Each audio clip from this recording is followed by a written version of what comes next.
Hi, I'm Nate Savage, and welcome to this guitar lesson where we're going to go over 5 tips for building speed on the guitar. Now, this is kind of a subjective topic, but I'm going to keep things really simple and just give you these 5 tips that have helped me build some speed over the years. And there's even a jam track that you can download to help you apply everything that we're going to talk about here. You can download that at guitarlessons.com or just follow the link in the description to this video. As we move to this lesson, I want you to really focus on 3 things. The first thing is to relax. You don't want any extra tension coming up that can lead to injuries. Number 2 is to focus on accuracy. And number 3 is kind of long-term, and that's to be really consistent with your practice. The first tip I have for you is to train each hand on its own. Now, your playing is only going to be as fast as your slowest hand. So if your fretting hand is a little bit slower than your picking hand, you need to work on that fretting hand and get it up to speed. Now, if your picking hand is lagging behind, you need to work on that and get it up to speed with your fretting hand. So what you can do is just practice on each one individually until they're, more or less the same, until one's not really lagging behind the other one too much. I'll show you a couple of exercises that you can use to get your left hand in shape with hammer-ons and pull-offs and that kind of thing. What you can do is just trill between each finger combination, and I'll show you what I mean by that. Start off with your index finger on any fret, doesn't matter which one, and just trill, hammer-on, and pull-off with your second finger.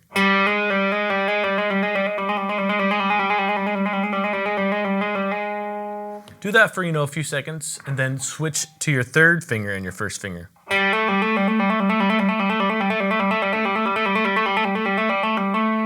And then your pinky and your first finger.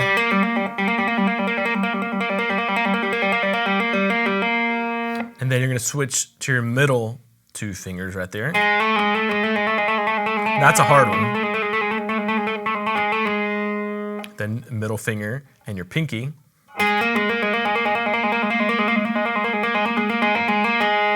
And probably the hardest one of all is your third and fourth fingers.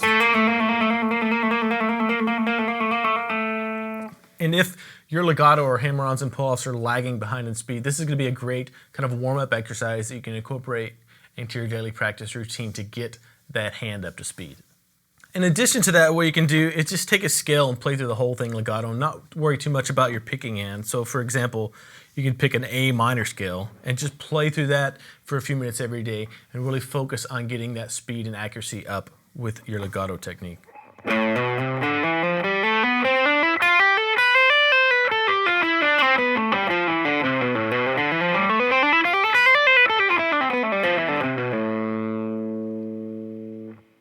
The important things here are to relax, focus on accuracy, and getting a good sound too. And what you're going to want to do is at first, when you're first getting this coordination down, don't even worry about using a metronome. But once you have the basic coordination down, kick the metronome in, then start working on your speed and start pushing yourself and working with that on a daily basis. Now, the same thing applies to your picking hand. If your picking hand is falling behind speed from your fretting hand, you're going to just want to isolate that and work on that. So you can even just pick on one string for a while. Get your technique down slowly, then add a metronome in. Until your picking hand starts to match the speed of your fretting hand too. Tip number 2 is to synchronize your hands. And this comes kind of after you've got some initial technique down with your fretting hand and your picking hand. What you're going to want to do is get your hands to sync up so it doesn't sound sloppy. If your hands aren't synced up, it's going to sound something like this. Right? You don't want that. What you want to do is start off slowly.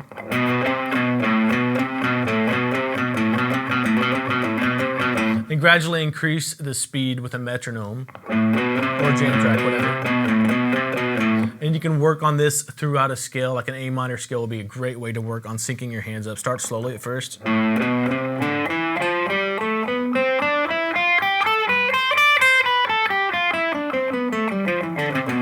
And just gradually build speed over time. Just working on syncing your hands up, being accurate, and having those 2 hands line up just perfectly.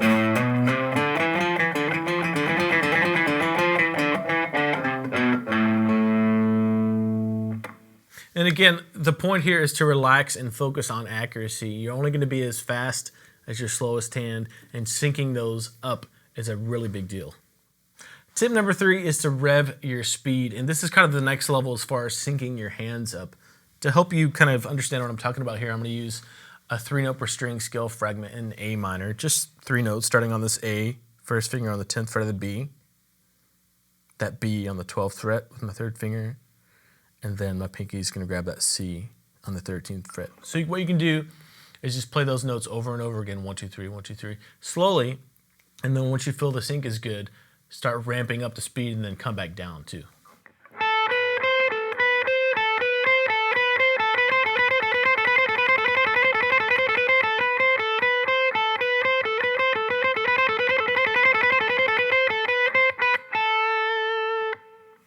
And this is just a really good way of syncing your hands up even more and kind of calibrating your playing and pushing yourself and seeing where your playing kind of falls apart and focusing on that speed or the areas or what's actually happening when you get faster, right?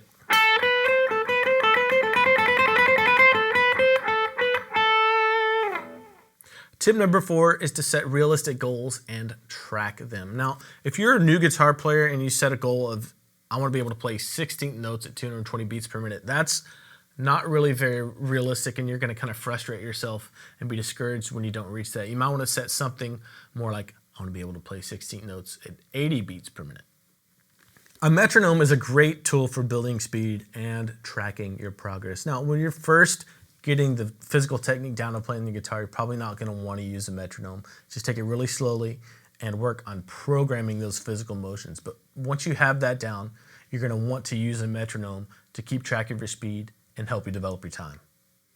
This is really going to help you because using a metronome lets you see where you started and how far you've come, and it's going to encourage you to practice more and get even better on the guitar.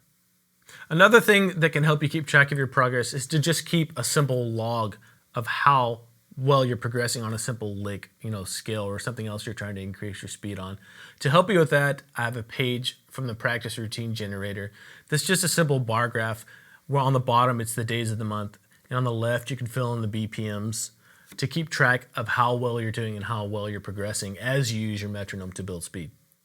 Tip number 5 is to apply everything to music. And a lot of players get stuck in the trap of working on speed for speed's sake. And once they get thrown into a musical setting, they can't really use what they've been working on. So there are a lot of ways that you can do this. You can jam with your friends. You can learn new scales, learn new solos, licks, or even just throw a jam track on and work on improvising too. Of course, you're going to need to take some time to get the basic coordination and technique down, to work slowly on that stuff, and then even work with a metronome to start building your speed up. But once you have the ball rolling on that, try to play in as many musical contexts as you can. To help you with this, I have a jam track for you that you can just throw on and work on all the things that we've covered in this lesson. It's in the key of A minor, and let me just give you a little example of how you can work on the things we've talked about here in your daily practice. So just start off getting your fretting hand in shape, getting up to speed, working on your hammer-ons and pull-offs.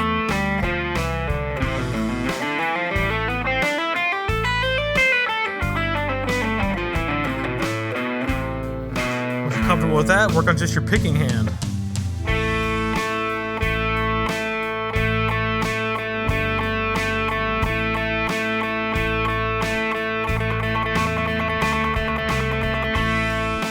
Get to that point, you can work on syncing your hands up.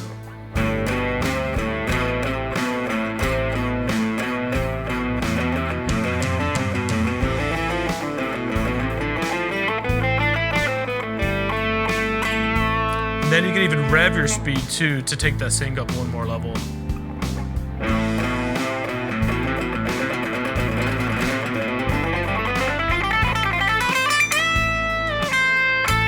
Then just experiment with your scales.